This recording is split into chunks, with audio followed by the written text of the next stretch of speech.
And we're back with Dr. Bruce Brockway. We're just talking about what's going on with our bodies and how we can live better during this pandemic. So, Dr. Brockway, you were telling me a little story about yourself. I really didn't think that the Nutrisystem was you. I figured you were just investigating Nutrisystem. But that was, so tell my listeners what you were telling me about why you started taking that and what happened. So what? Well, I did Nutrisystems for a very short time, which again, curiously enough, it had to do with limitation of calories. But one of the reasons for doing that was encouraging my lovely wife to cut back in portions served, which cooking for herself for a month kind of encouraged her to cut back in portions that we could work with. But the problem I had with the larger portion goes back to childhood. My mother would say, son, clean your plate. There are people in this world who are starving, who would love to have that food. So move forward a few years. My mother's in her 80s. She's living alone. She's taking care of all her domestic needs. She is working the food shelf. She's delivering Meals on Wheels. So your mom is delivering Meals on Wheels. My mom is delivering Meals on Wheels in her 80s. That's correct. Why am I not surprised that Ms. Brockway would be doing it? And one day she said, son, I lied to you. Working the food shelf, she discovered that people who were there because they had nothing would take the bag they were given and take out everything they did not want and leave it there. So, son, they really didn't want the food that you didn't want to eat. I lied to you. What a confession. But I just wanted you to eat it. That sounds like our mothers went to the same school, or at least ascribed to the same school of thought. Yes. But we do kind of feel like you want to clean your plate. Like a lot of people go through that. They want to clean their plate, or they don't even. And with weight loss, you don't know where to start. Like when you're looking at what you should do for your body, just for simple weight loss, you don't know where to start. But with kidney disease, there's so much more to it. And we, during my day job, I'm with the Texas Kidney Foundation, and one of the things that we do is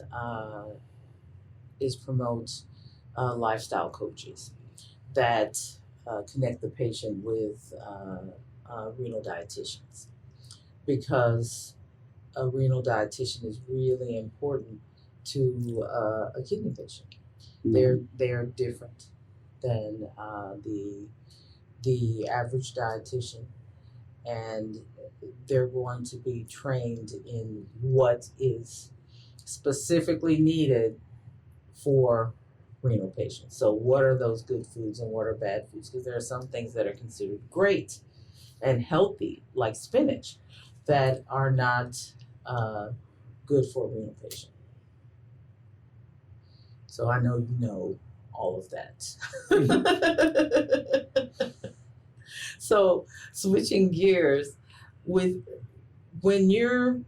you've been looking at this for the last 50 years, because I know you have an interest in the kids and in heading this off at the pass, which would be starting with children. What have you seen in that population that has been alarming to you over the last 50 years? What have you seen in our children's population? Well, the major change has been an increase generally in weight, and with that, a significant increase in the incidence of what was called adult onset diabetes, or the type 2, not that begins with the need for insulin, as was traditionally associated with children. But the same pathophysiology that we see in adults who gain weight, start to have some increase in sugars, finally have diabetes, and it continues. So that clearly has been a result of fast food, too much sweets, and too little activity. All things that can be influenced. It obviously wasn't purely genetic, because that didn't always exist in the home. It's something that occurred as a result of changes in eating habits. The growth in diabetes, like when I remember being a kid and there was not, like, if somebody had diabetes, like in our class, it was a rare thing. Like it was also rare to have severe allergies. Like we didn't have lots of people with EpiPens and all of the things that we have now. Like we have a real issue with diabetes and allergies and all of this stuff that's just seems to be compounding. But diabetes in particular, and that it you can definitely see that it's weight related. But what have you seen that we've been doing to offset that? Like how, I'm curious as to what your thoughts are on some of the stuff that we see people doing to offset it. Well, in the schools, some of the at-risk schools in the South Side, they have had programs to try to encourage healthier eating, providing information relative to what more desirable foods may be, and trying to influence the school cafeteria with regard to what would be made available. I'm looking forward to seeing the numbers on what happens over the next decade, because it really takes a while to see what the body of knowledge is going to reveal about the initiatives that happen right now. So I'm curious to see what some of the initiatives that I've seen come through. I'm curious to see what they produce, like getting rid of some of those high fructose drinks in the those little drink things that kids The get. vending machines. Vending machines, yeah. Getting rid of it in the vending machines, and going with healthier alternatives in the vending machines. I want to see like what the data ends up being on that, because it seems like that all of those things will help.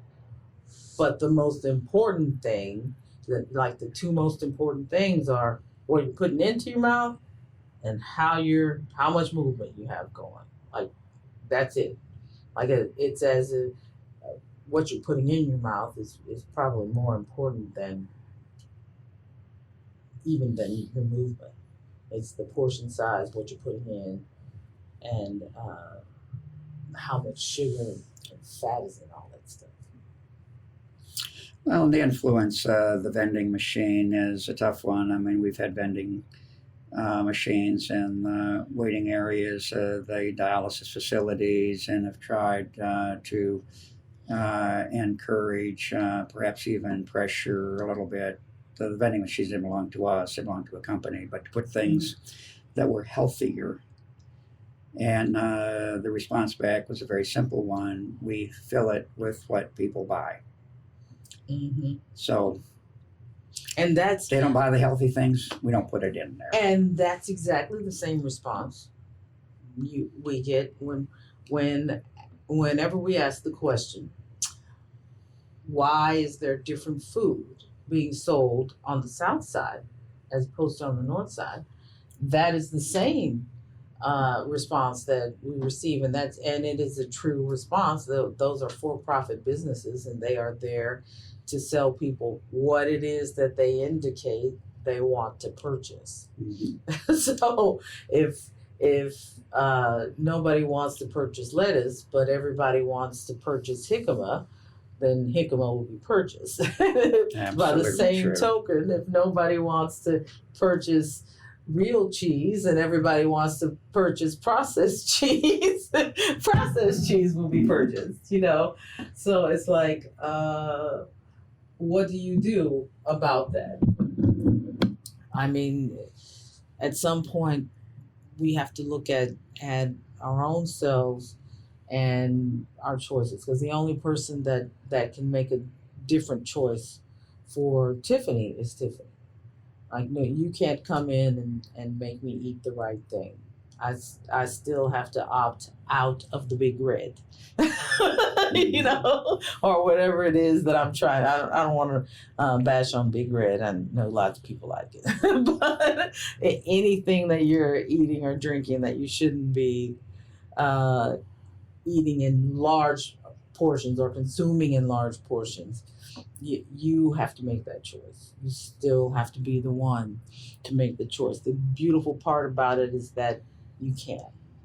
Is that we are in a time where you get to make the decision about what you put in your mouth and how much movement you have going. And today, even if you've made every poor choice before, this very moment, you can decide to make a different set of choices. And you've been listening to me talk with Dr.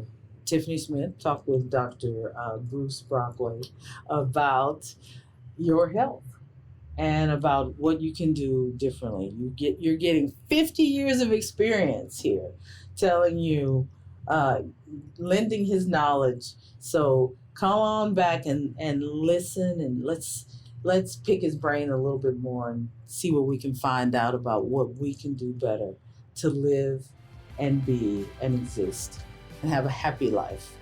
And you've been listening to On the Record with Tiffany.